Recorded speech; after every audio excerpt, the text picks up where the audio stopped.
And I guess we're live. Can't look too bad. All right. Waiting on Howie to join us momentarily. Welcome, everybody. I saw a couple people waiting, so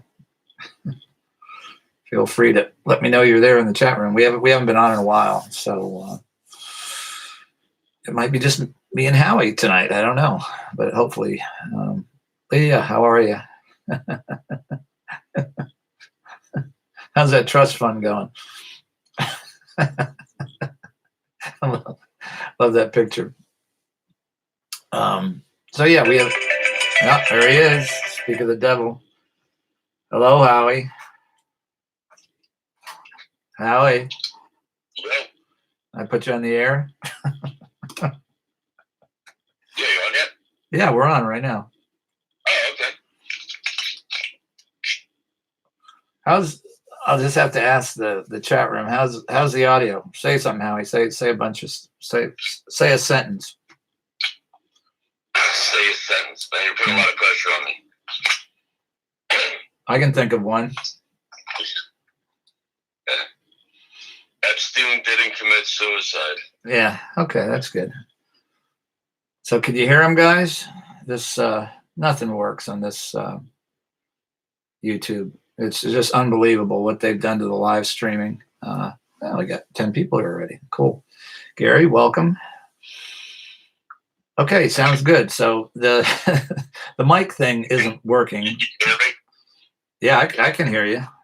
All right. But yeah, I guess everybody else can too. So that's what they're saying. So 5x5, outstanding. So yeah, a lot going on, and we haven't been here in a while, mostly due to technical difficulties. I'm just trying to, and Howie's here by phone. Unfortunately, you don't get to see those great expressions, but we'll rectify that at some point in the future. And I think it may be just the internet speed that I have available out here in, bumfucked Egypt where I live. So. Well, I mean, there has to be. If we're gonna do more podcasts, there has to be a way for us to, if there's something we have to purchase, to get the, and that's probably what it comes down to. Yeah. There's probably something now you have to buy. Yeah. Exactly. Exactly. And there's a great, it's like a little camera system, and it does everything. It live streams you out to like any social media that you can think of, which would probably be really nice. I think it was like $400 or $500. But Christmas is coming, Yeah. So welcome everybody. Tiffany, Tinfoil, Gary's in there. And so yeah, we haven't and we really want to. I mean, and also I've had some pretty serious health issues going on that really has made it hard for me to do anything else. But those are better. Howie definitely wants to do it, and there's no shortage of things to talk about tonight. Well, I feel like there's a void right now. On Twitter, keeping up with Pedogate, and it's even my focus has shifted. I don't know whether my focus has shifted or it's the direction in which you get pulled on social media, but it doesn't feel good all the time, and it's like when you start, if you want to throw some things out, the way my personal Twitter account has gone, it's like it just doesn't sometimes even like fit in, it's somewhat, so you just get pulled into the politics and the whatever else is going on, and we really need to shift some of the focus back on, because I feel, we talked about this yesterday, John. We feel like we've come a long way creating awareness, but this, even if we've come a long way, there's a much longer way that we have to go. Yeah, absolutely. And yeah, and I remember, and we get perspective, because when you and I started this, we were on basically a radio podcast that I don't know if 5 people ever listened to that, but our content was really good. And but it still, it was like we were barking at the moon. There wasn't this was way before Trump, I think, was even in the picture, and or he might have been talking about running, I think, when we started this. No, he had already won. No, absolutely had not. Well, not when we started, not when we were with CY.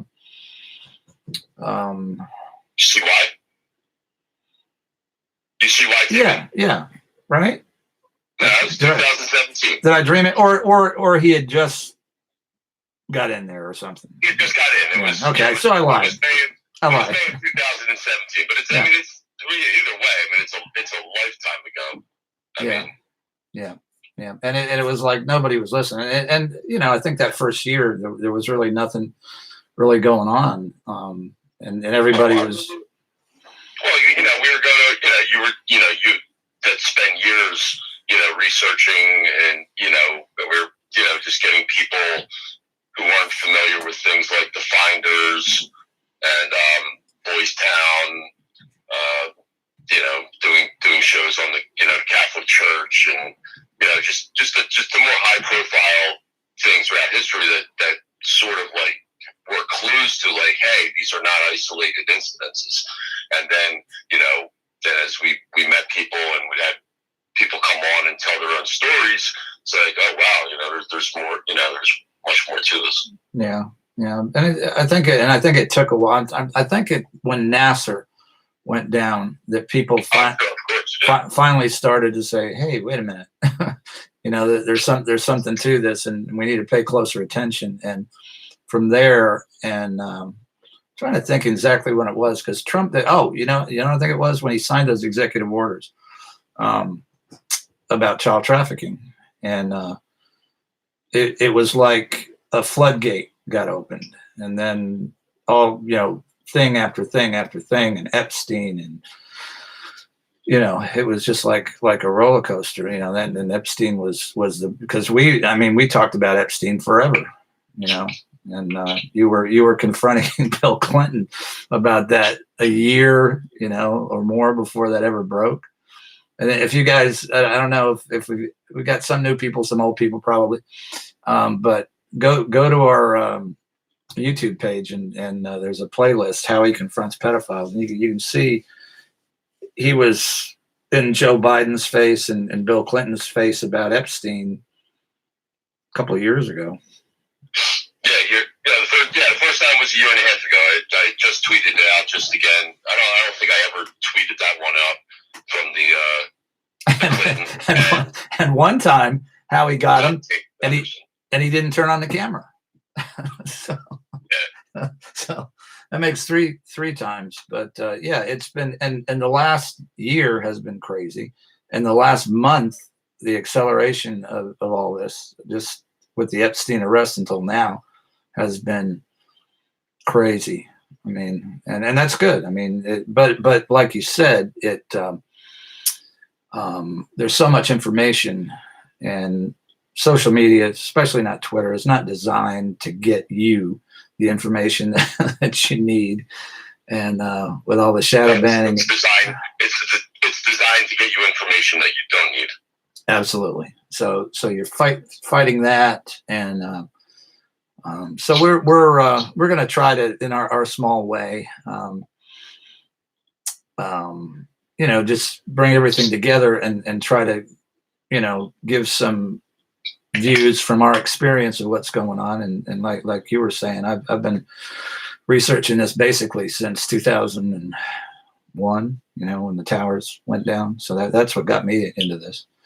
And little did I know I would end up, in the pedophilia. I mean, that's in child sex abuse. That's our issue. It's my issue now. But if you'd have told me when I was investigating 9/11 that that's where it's going to lead, I would have told you you're crazy. But here we are. So let's what I wanted to cover today we got the finders thing going. What do you want us to do? Do you have a preference? Because we've got the finders, we've got the. Well, why don't we talk a little bit about the our conversation yesterday and your feelings on Project Veritas, okay, and the release, and sort of break it down. I mean, I even from our conversation yesterday, I have a little bit of a different take on it. I know what you're saying, but let's just why don't you give your thoughts and how you were feeling, about it, and we'll just kind of go from there. Well, yeah, and I feel a little bit calmer than than I did yesterday about it. So Project Veritas, if you know, I talked to you for an hour, so yeah. So you talked me down off the ledge. So anyway, James O'Keefe, Project Veritas. He's been around for a long time. He worked with Breitbart. I guess Andrew Breitbart was his hero, and they, in my opinion, just recently, the stuff that he was doing with CNN, and I still support his work. I don't throw the baby out with the bathwater. I try not to do that. I don't do guilt by association. There's so much information and so many forces working against one another, and this, you just can't. You have to keep a really open mind, and I try to. But and I thought that CNN series was great. I mean, he's exposing them for what they are. People need to see that, and so we come down to this latest release, and I'm just flipping through my Twitter line, and I see this live video. And it's Owen Schroyer, and I could not remember that guy's name to save my life. And they're doing this live, I guess Periscope, or they use a banned video. I don't know how they got it on Twitter, but it was playing and it was live on Twitter. So they're in the hall, just it's like Armageddon's going down, and James O'Keefe is going to be killed, and because he's exposing this. And Alex Jones is running up and down the halls, and I've had. I didn't even see that. Yeah, and you need. Well, you know what? It's disappeared because they usually put their pre-show and their show on that banned video website. Guess what? That day is not there. But at any rate, so it's like the shit is hitting the fan. I'm like, well, I know O'Keefe is coming forward with something new, but what's going on? And then O'Keefe's tweeting that he initialize the dead man's switch, and all this buildup. And so then Schroyer, they get O'Keefe on the cell phone, and they have him on a speakerphone, and they're just going back and forth with him that this worried about his safety and blah blah blah. And then Schroyer comes away from Alex Jones, who's talking to O'Keefe, and starts giving us a more in-depth version of what's going on. And he starts talking about law enforcement officers that have come forward, and that they're going to break the Epstein case wide open. And they're talking about the guys, NYPD. And then he caught himself, and he like backed off on that. And he said, or like intelligence, sources, he was, I don't know where all this was coming from. And it was just kind of ridiculous watching it. But I mean, I was believing it, and I thought, well, God, if they've turned, and got somebody on tape, an inside person at MCC, the jail where Epstein was murdered, or, this could be pretty volatile information. So, that all goes on, and so I'm thinking, I tweet out, there's a big drop coming tomorrow. You might want to pay attention. I was sold 100% on it, because I guess I'm still gullible after all these years. So then there it is, and I see it come up, and it was a little bit late. It was like I was there at 9. I wanted to see what this was. I thought they had a law enforcement source on the record, talking about Wiener's laptop, or, something that, like they said, was going to blow the case wide open. And then there's this ABC video. And I was like, you got to be kidding. This is it. This is what you were getting death threats, and you initiated a dead man switch for. And I mean, it blew my mind. I kept thinking that there was another video coming. So then yeah, really, tell us something we don't know. It's like, and it's good. Don't get me wrong. That work needs to be out there. The people that are on the fence need to see stuff like that. But I was pissed. I was confused, and then I got angry because what they did, and they still need to get called out on it. And everybody is just like, oh, well, this is so great, and he's so great, and maybe a lot of people miss that. They don't even know that it happened. But I think and even if you separate that, from the stuff that went on with Alex Jones to just what O'Keefe was putting out by himself and the Dead Man Switch and everything else, it just left a very bad taste in my mouth.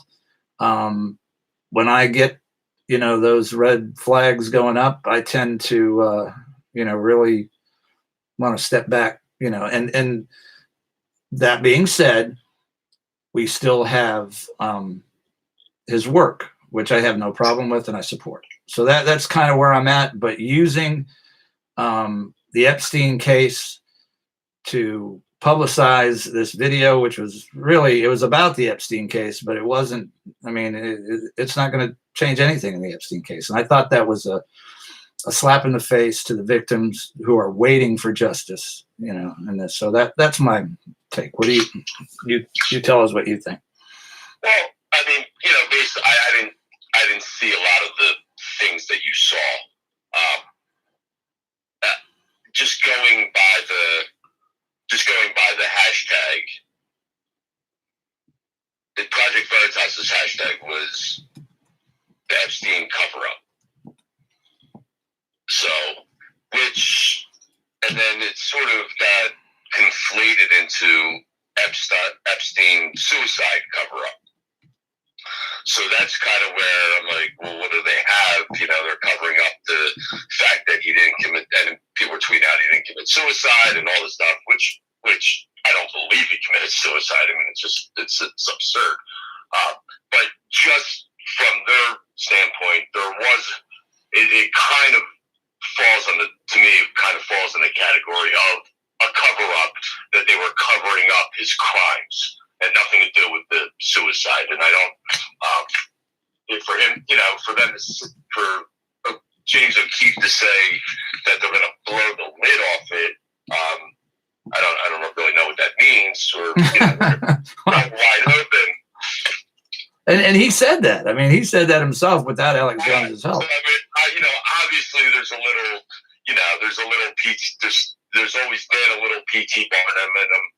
And that's how things work. So, when we talked about it, like, listen, the story is more about how the mainstream media hides the truth for whatever reason. Now, the continuation of this would be to find out why they didn't release it.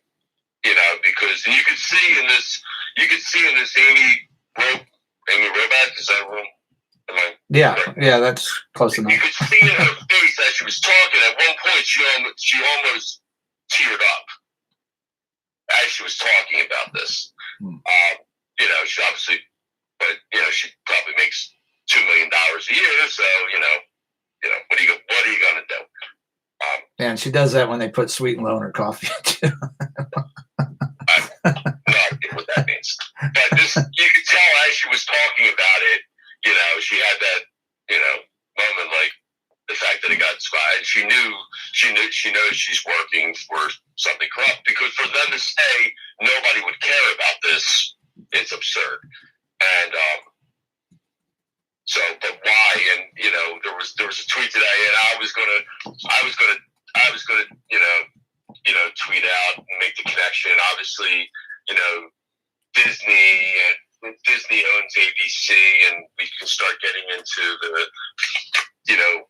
the whys of this story was squashed.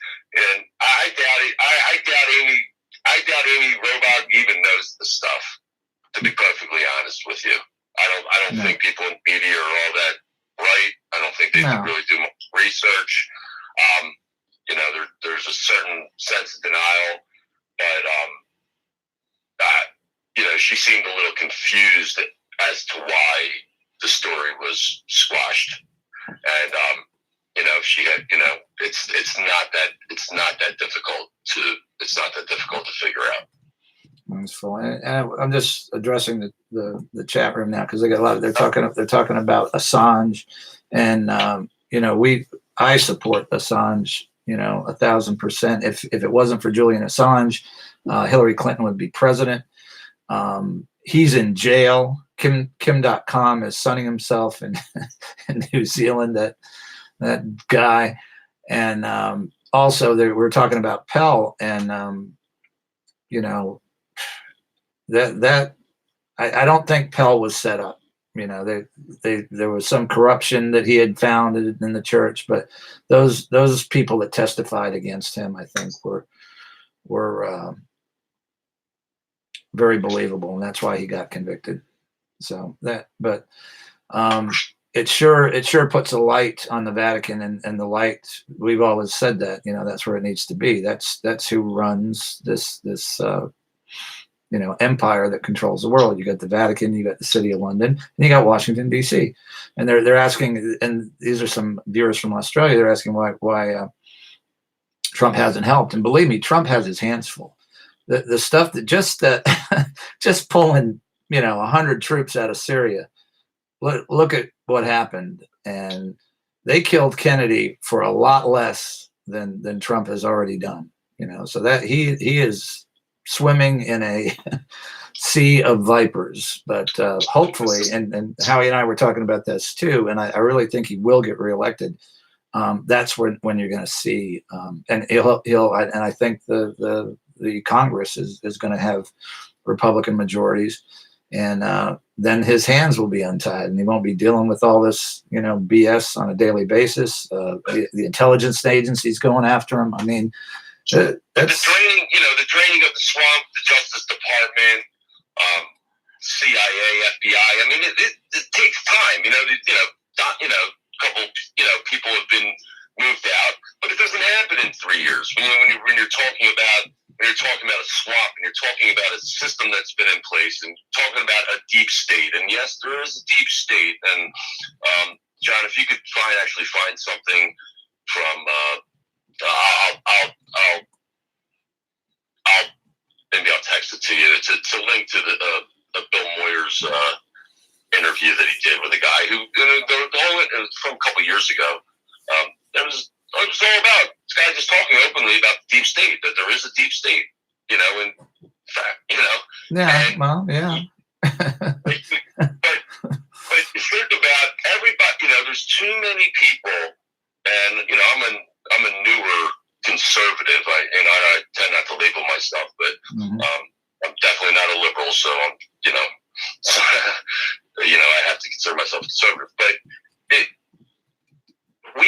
the people of America, and what Trump has done, so there's questions that need to be asked of ABC, and everyone's sitting back and hoping that the next person comes along and holds ABC's feet to the fire of why they buried this story. When 10,000 people in the street would be a lot more effective than another person trying to knock down doors, make phone calls. Yeah. So you let me know when the other 9,999 are going to show up outside ABC's headquarters, and I'll be there. But until that day comes, until people realize this is in our hands, and people have to actually do this stuff. Yeah. Well, and I hope people, you've got the pussy hats that can get, a couple 100,000 people, and that's helped along with financing from Soros and everything else, but and that's what the election, kind of told me, that all this social media and the illusion that we live in, we better be really careful. And I was wondering to myself how many people that were tweeting and absorbed in the ABC disclosure went out and voted. Sure. I did. And Virginia went the other way. And the politics in Virginia is just a joke. I mean, they've got blackface North, and the guy's a disaster. I mean, a disaster, and a Democratic House and Senate. But it's not controlled by the places I live. It's controlled by the east of Virginia, right around Washington D.C. So that's not really that surprising. But those are big messages to people that and I hope all these people that are going to these rallies get their ass out and vote too. I think they will, but social media is a tool, but it's not going to win an election. It's talking to your neighbors, registering people to vote. All those things is going to ensure that, because there is no other alternative than Trump. There is no other alternative. I mean, it's my belief that Hillary, that hag, is going to crank up her broom, and Biden's going to just disintegrate, or whoever they have will disintegrate, and she'll be waiting in the wings, or as you've mentioned, Howie, Michelle Obama or somebody horrible like that. And they're going to fly into the rescue, and that's what we're going to be dealing with. And if people don't get out there in their own communities and talk to people and make sure that everybody's voting, it could go the other way in 2020. I just, it scares me, when I see, and I think a lot of this crap, and not to say anything bad about James O'Keefe, but a lot of that's just a diversion. This is stuff we already know. And what an odd coincidence that all that came out on election day. So I don't know. I'm naturally suspicious. Well, I mean, I guess we're going to end up talking a little more about politics tonight. We never know the direction of the show. We haven't been on for a little while. Yeah, well, we can stop anytime you want. It drives me crazy. I'm guilty because I didn't vote yesterday. I was going to, but it really didn't matter. Like there was a mayoral race in Philadelphia. There were judges, and there was city council. Can I break down how this? Oh yeah, tell us about the Philadelphia City Council. All right, so in Philadelphia, there are 20-something council people. I think 17, 18 districts. So they have these districts, but there are also 7 at-large candidates. Don't have a district. They're part of the city council. They don't represent one particular neighborhood. They just represent the entire city. So there's 7 of them. Okay, 2 of those spots are reserved for the minority party. Well, if you know anything about Philadelphia, the minority party is Republicans. End of story. Yeah. So five of the at-large are going to definitely be Democrats, and 2 are going to be Republicans. Even though the Republicans really aren't Republicans, they're really like Democrats that just run as Republicans. Well, what they did this time around, they created a new party in Philadelphia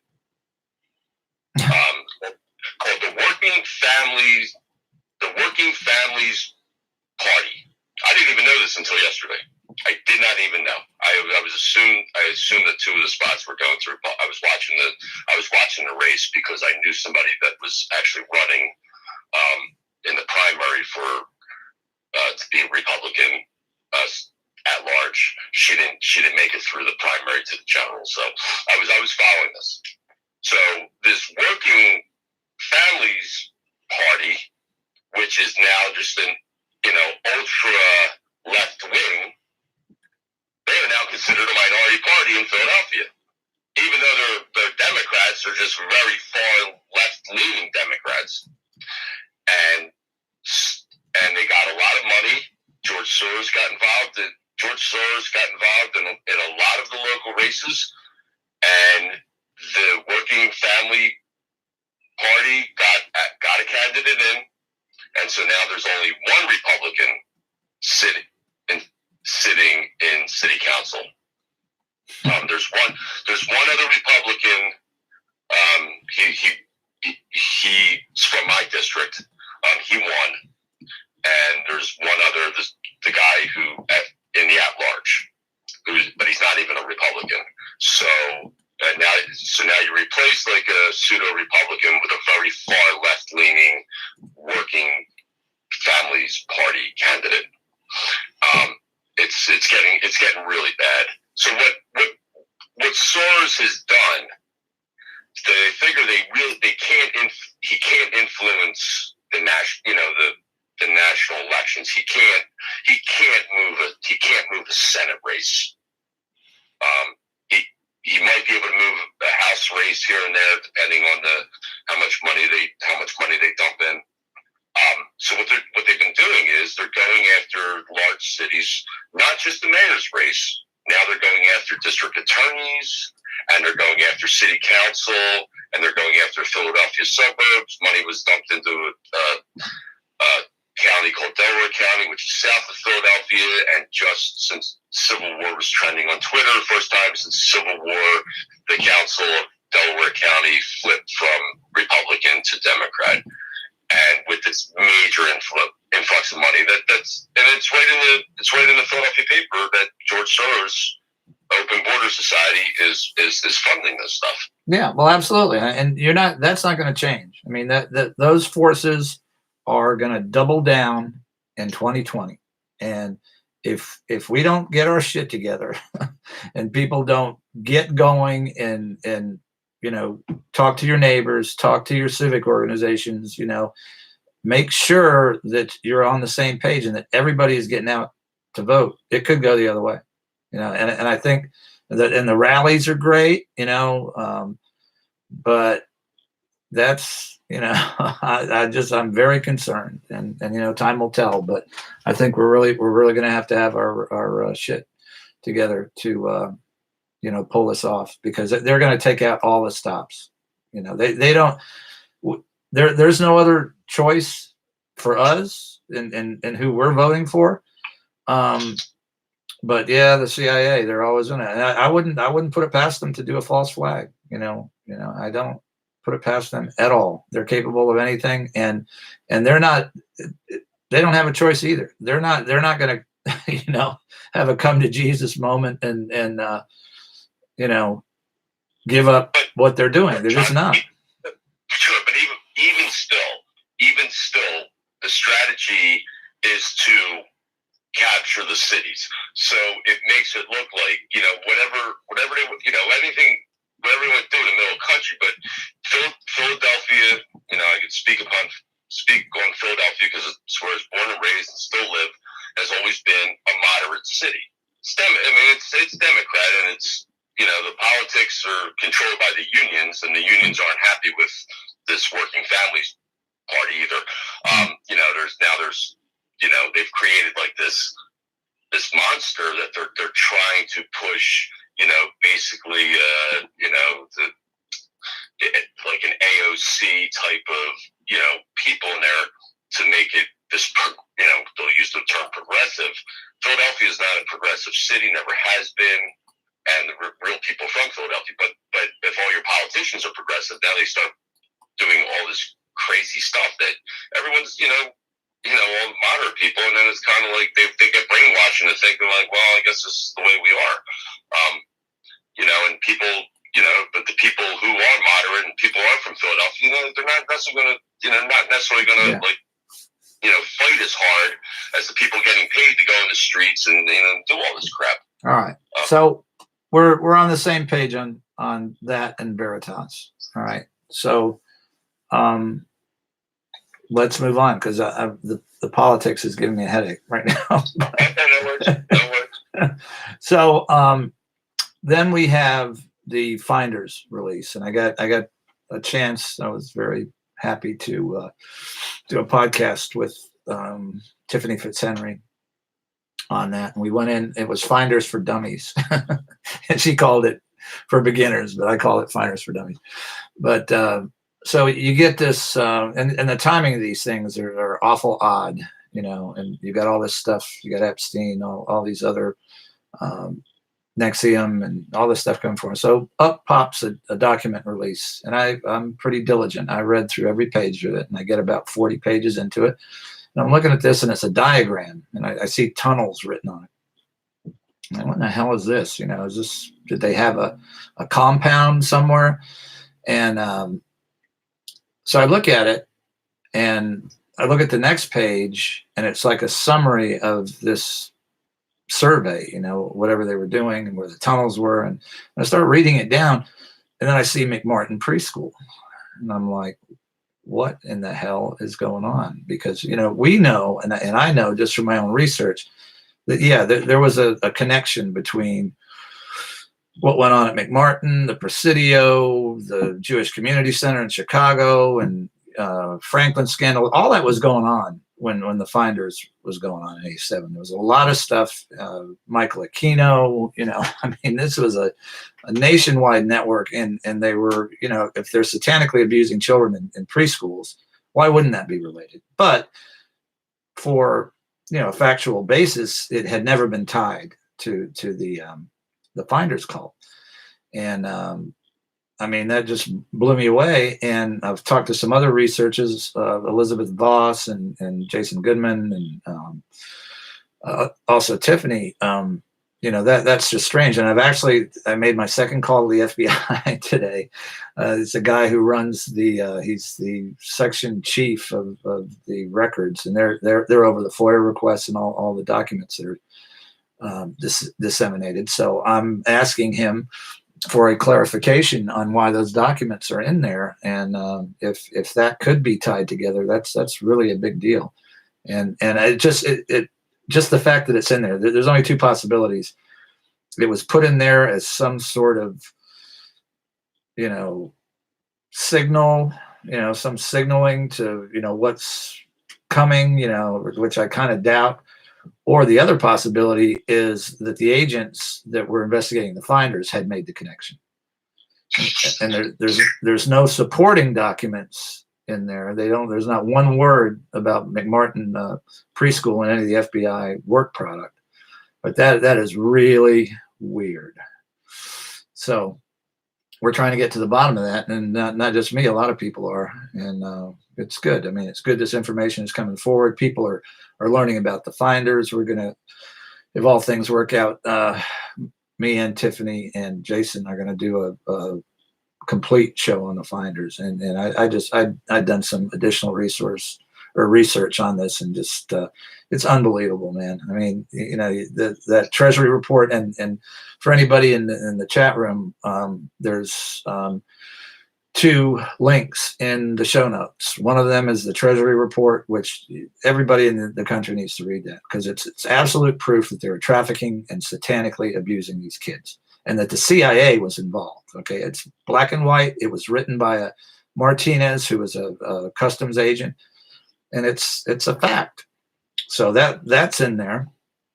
And the other thing that's in there, and I hadn't realized, and I'm kind of going over the Franklin scandal material again, but there was a link to the Finders and Franklin. And then when you get that link, then you've got the Presidio, McMartin, Jewish Community Center, and a lot of it is coming together, and it needs to, because we need to tie all that information together. There's still people alive that participated in that, Michael Aquino being one. So I haven't heard that name in a long time. Oh, Jesus. Yeah. And Google, Aquino, if you want to really get a fright, Sure. So that's just a picture. Yeah. But once again, if anybody's waiting for the mainstream media to report on this stuff, or to go back and,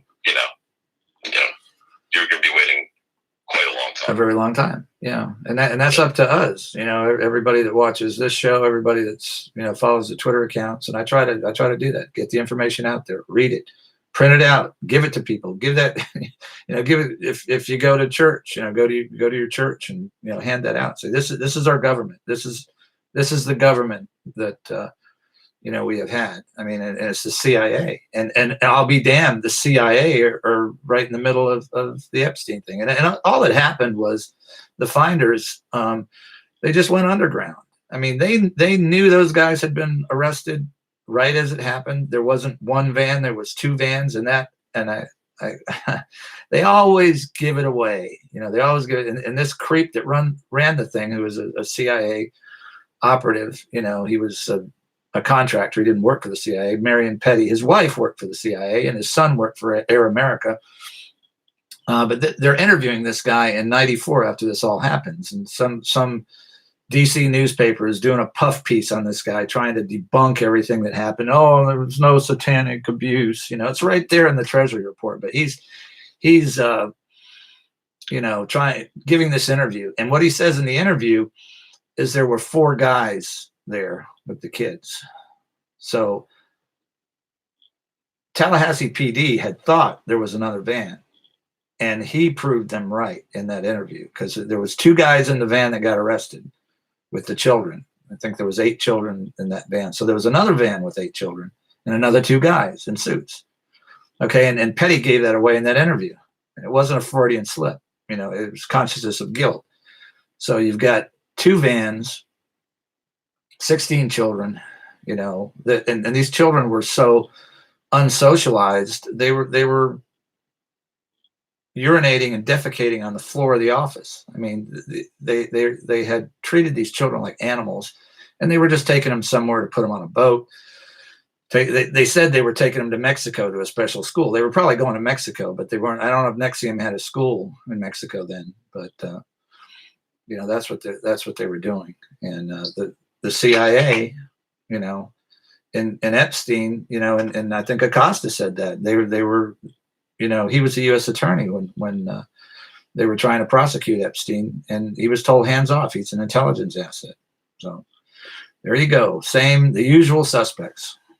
So that's the finders, and we're gonna keep bearing down on that, because that information, especially if you can tie it to McMartin and all the rest of the stuff, needs to come out, because that would all of that would be CIA protected.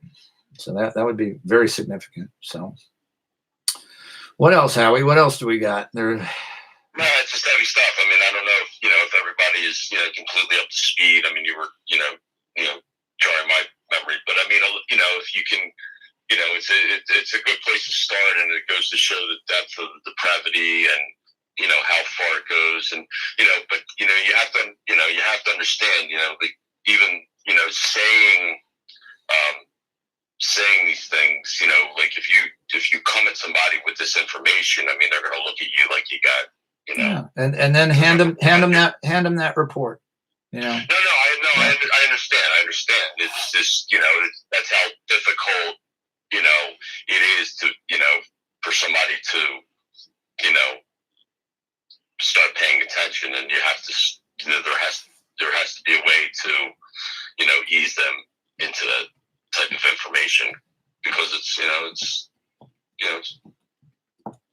breaks down, breaks down the entire belief system. Yeah, and what a great way to do it. This is a document written by an agent of the U.S. Customs Service, the Bureau of the Treasury, and this is what was going on in 1987. Okay, imagine if they were those loyal, good government employees. Agent Martinez of the Treasury Department was able to do his job. And the whole point I was making back then, when I just digressed myself, but they had TRS-80 computers, and that was like you could text through that. That was like a old school text system, and they could hook these computers up to a phone. So the guys in the second van, they see these guys getting arrested. They go to a payphone. They hook up this TRS-80 computer with one of those, the phone modem things, and they text this information to the warehouses in Washington. And they've got instructions on how to avoid the police, how to keep the children on the move, and they're out of there. So even by the time the Treasury agents got there, they'd gotten the kids out of there, and they got a lot of the evidence out of there. But there was a lot of evidence left behind. But yeah, just that I would love to see 10,000 copies of that more 10 million copies of it, and just hand it out everywhere, because it's not something that anybody can refute. They can't say, well, this isn't real. It is. He's alive. I'm trying to get a hold of him. Agent Martinez. There's a lot of people. There's some great people that have come forward, and we haven't been able to do shows on that are survivors that have been in the midst of this satanic ritual abuse. So hopefully we'll be able to get them on the show like we were doing, and people need to hear that from the people it happened to. So we covered Veritas, we covered the finders. What else? There's and keep memeing, keep hashtagging. And the other point I wanted to make, we were talking about this, your tweets do have an effect. Okay. You're getting shadow banned, you're getting censored, but if you think they don't have an effect, you're wrong, because the only reason Katie Hill is no longer a United States Congresswoman is because of Twitter. No, I could talk about that for. Go for it. No, it's okay. I mean, I'm just saying I could talk about it. It's just, well, you got shut down for your Katie Hill tweets. Well, anybody else that was shut down for, a lot of people were temporarily for tweeting out the pictures. I didn't know that they were off limits. They were in newspapers, but they were going under the auspice that they were private. They were private photos, regardless of whether they're put out in newspapers. But Twitter, they were fine. They didn't suspend people. They just locked them out of the account for 12 hours. Unfortunately, I tweeted out a lot of those pictures, so I was constantly being locked out. But you see, it's such a clear-cut example of how the mainstream media protects certain people, calling it revenge porn. And they got that law out. They're ready to pass a law. Oh, that'll never happen again. But you know what would happen? I think the guy that did it would have said, "Too bad." He'd take the chance. Apparently, she really treated him badly. Yeah, and then he became the abusive husband, and all the and the entire time, the 22-year-old campaign staffer who was left high and dry in the entire situation in her life was, I can only imagine what she's going through. Her name was never even mentioned. She had to be watching this like, oh my God. Yeah. I would love to get an interview with her. Yeah. Well, maybe we can get James O'Keefe on that. Or you do it, Howie. You could do it. I mean, the way you get into places, you've gotten the way you can get past Secret Service and the stuff you've done in the past. You can probably get an interview with anybody. Just about it. Yeah, anything. I think you could. I have confidence in you. Right. That thing was hidden came out on I believe a Saturday night. I saw some things come across. I'm like, holy, this is crazy. And it wasn't until the Daily Mail printed their article on Tuesday or Wednesday that things really started ramping up. So it was ignored for 5 days. Yeah. Yeah, and crickets, and I mean literally without those tweets, and they suppressed hashtags, they banned people. I think I got suspended over that too. I got a lockout. Maybe I can't remember. I get locked out so many times. I'm probably gonna get my accounts probably get taken down again. But all the suppression activities that they did had no effect, and it got to where it was obvious that she had to resign, and I think even the mainstream media was going to have to say something about it, and I think they might have eventually done that probably after she, resigned. But so keep tweeting, keep a foot in their ass, because that's all we can do, and that's really all. It's more, it is effective, but it's not effective for one person, but as a group, and you just keep pounding away, and we're up against it. We're up against a lot of different things. It would be easy, if we had our own network where we can just put out things that we believe to be true and tell news, and reach millions of people in one fell swoop. But that, it's not going to happen. So it's a lot of hard work. Yeah. Yeah. Well, we're up to it. We're up to the task, and we're gonna get our shows going. And we had the chat room asked, and I did want to cover this, and I'd almost forgotten. But Field McConnell is under arrest, and let me just say a few words about Field McConnell before we even talk about what happened to him. Without the information that Field McConnell has brought forth, and I think it was since 2006, I probably wouldn't be doing this show, I would have to say. Because in the midst of my investigation for, what happened on 9/11, I ran across him and David Hawkins that did their show, Able Danger, on live stream. And great information. The guy's a veteran. And I will always have a debt of gratitude to Field McConnell. That being said, over the past couple of years, I really kind of lost touch with him, wasn't really sure what was going on. It seemed that he was just kind of lost, going down a strange road, and I didn't have time to even pay attention to what was going on. And then when I heard that him and David Hawkins broke up, I was just befuddled, because those two did some really incredible work in exposing exactly what happened on 9/11. So somehow in this journey, he had started a thing called the Children's Crusade, which I really didn't know much about, but it sounded like a good idea. I didn't think he was involved in fundraising at all. I've heard things to the contrary, but I don't know. He apparently was attacking some other people like Craig Sawyer and a few other people, and I really don't know much about that. But he was arrested. Well, and this I want to talk about Timothy Holmseth, and Howie knows who Timothy Holmseth is, and I know who Timothy Holmseth is, and I didn't even know Field was involved with this guy. But we found out, and Howie, you can do your Timothy Holmseth impression after mine. But we had a woman that came forward to us, and we had survivors on the show. We would keep them anonymous, do whatever we could to maintain their security. And we had this woman who had come forward. She had a private investigator that was helping her, and her children had been trafficked by MS-13, and they were able to get them back, and their lives were at risk.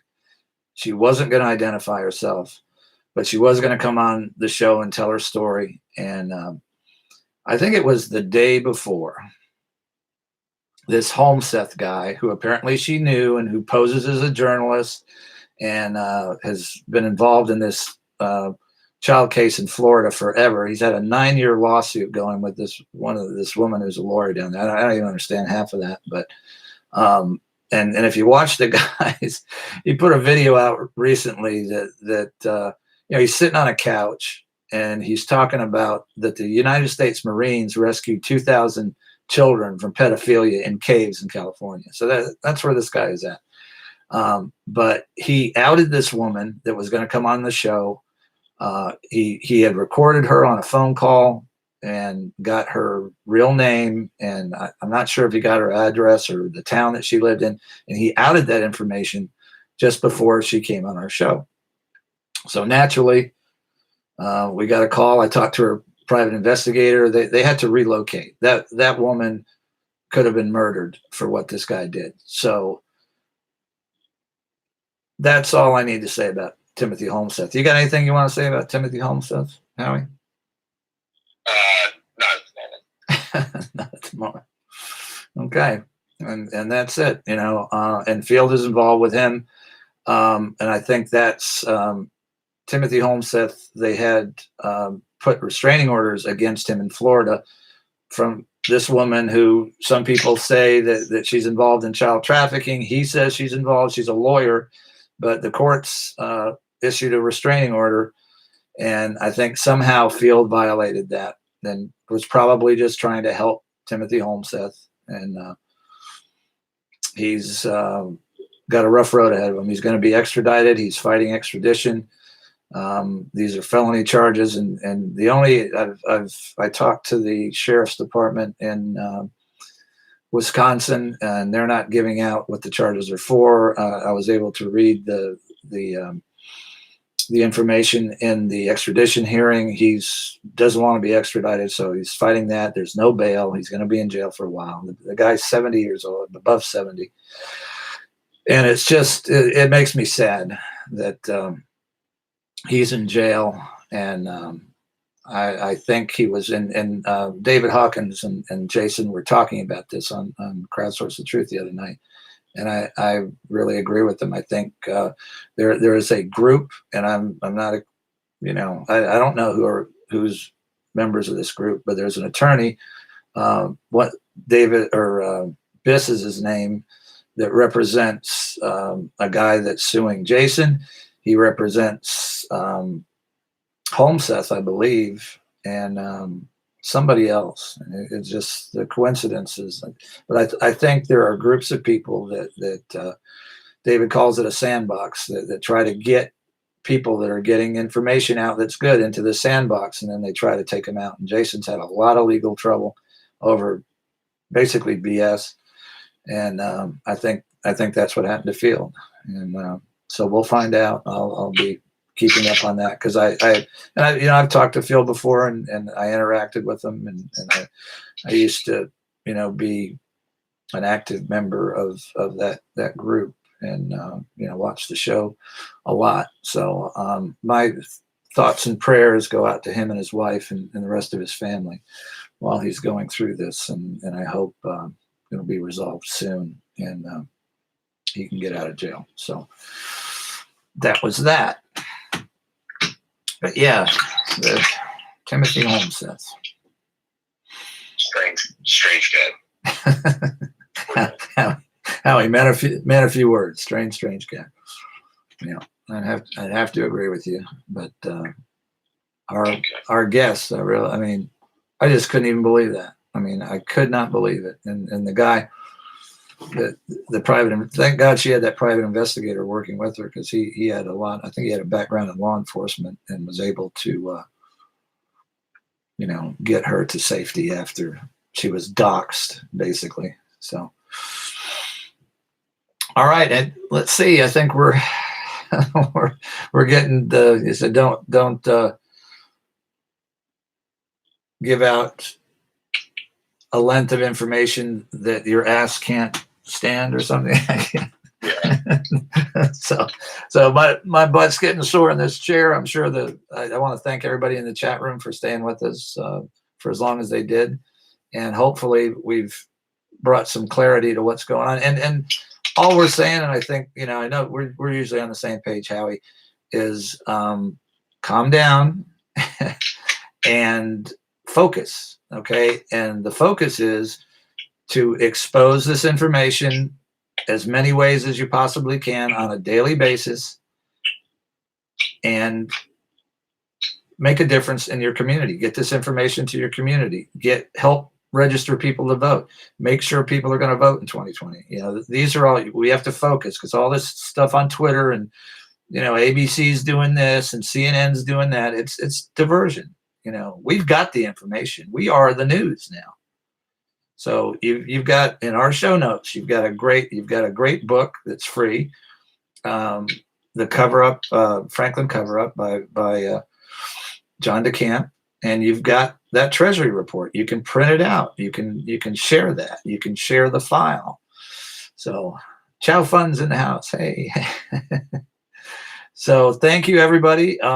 We'll be back. I'll be hopefully, and I'll let you guys know, we're doing a big Finder show, and we're going to be talking about Marion Petty and his background, and just that whole thing is just unbelievable. And hopefully by the time we do that show, I'll have some answers from the FBI as to why McMartin preschool documents. You got anything? Are you going to go see anybody in the near future, Howie? No, there's nothing. Well, No, not in the near future. I have to. I mean, unless something pops up. I mean, unless something pops up. All right. I had some ideas. When we start paying attention, like there's a lot of people who hate Trump. That they do talks. They do. One guy that comes to mind is Michael Rappaport. Right. You know Michael Rappaport, the actor. Yep. He just goes off on them anyway. He's coming to Philadelphia he's doing a comedy tour. So I kind of thought about that just to go in and fucking disrupt the show. Kathy Griffin. I mean, things like that. But I mean, we'll see. I really want to start doing. Listen, I went to see Hillary, but apparently I couldn't get in. So yeah.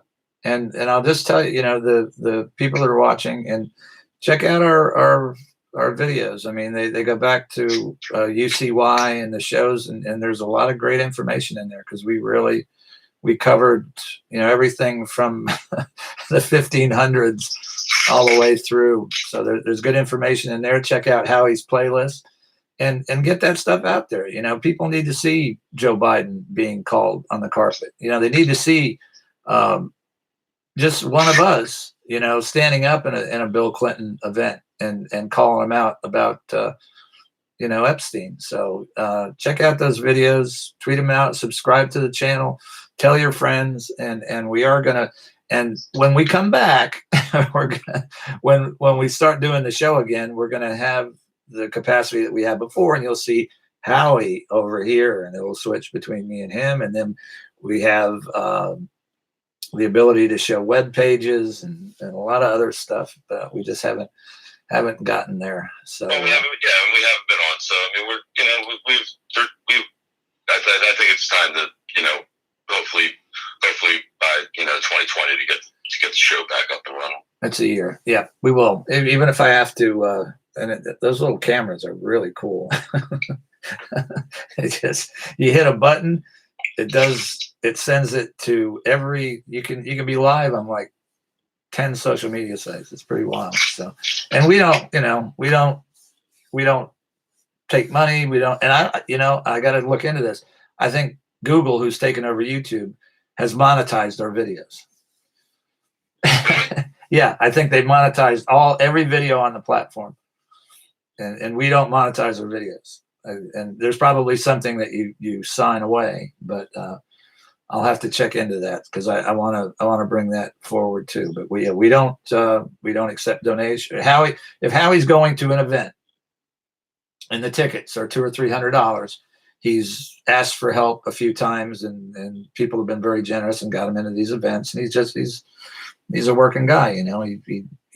He's went to a bunch of events that he paid for. He paid for the tickets, the train trips. I've seen him. You can see him in our videos. But we don't get paid. We don't have any sponsors. And although I have been called a grifter. Yes, you have. Good old Gabe Hoffman, who swears he never got. I said he accused you of fraud, and he's not dumb enough to do that. He said, no, he's just a grifter. I said, well, it's the same thing. So we're still blocked by him, by the way, again. Yeah, so, it's not worked out. Yeah. All right. And All right, we'll see you guys soon. Get a hold of us. We're on Twitter. Our email is trafficreport911@gmail. Stay with us, because we need this. This is why we do the show. It's for you guys. So we appreciate you, and we'll see you soon. All right. Good night, everyone. Good night. Good night. All right.